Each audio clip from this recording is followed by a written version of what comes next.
जोर से विलाप करने लगे, जोर से विलाप करने लगे और अपने भाग्य को कोसने लगे, अपने भाग्य को कोसने लगे कि हे प्रभु, हे परमात्मा, ऐसे जाने कौन से कर्म रह गए,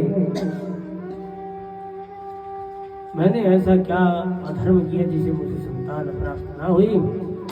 तो इस प्रकार से विलाप कर ही रहे थे, उसी समय वहां से सन्यासी महात्मा निकले। महात्मा जी निकले तो उन्होंने मन में सोचा कि भाई ऐसा है, इस घनघोर जंगल में एक ब्राह्मण क्यों रो रहे हैं। देख करके और कौतूहल से या पूछने बस उनके पास चले आए, पूछने के लिए आए कि महाराज, पूछा कि महाराज आप क्यों रो रहे हो, क्या कारण है, कौन हो, परिचय दो। ब्राह्मण ने देखा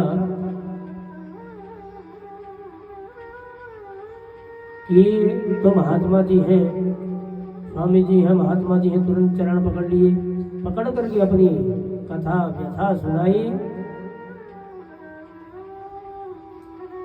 तो सन्यासी महात्मा ने कहा कि अरे राम राम, मैं तो सोचा कि शायद कुछ धन लुट गया हो, सो इसलिए ये विलाप कर रहे हैं, पर यह तो पुत्र शोक से संतप्त है।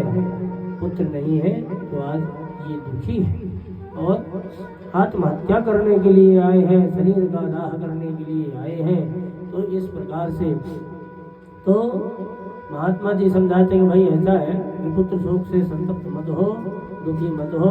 यदि पुत्र रहता है तो मनुष्य जीव दुखी रहता है, पुत्र नहीं होता है तो दुखी होता है। क्या मतलब, अगर जो पुत्र है कुपुत्र निकल जाए और तो ऐसे पुत्र का क्या सुख। इसलिए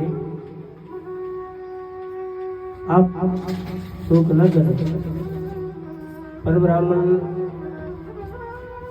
आत्मदेव ब्राह्मण कहते हैं, हे भगवान, हे महात्मा, आप मुझे पुत्र प्रदान करें, अन्यथा मैं आपके चरणों में ही सर रख करके, सर पटक करके प्राणांत कर लूंगा।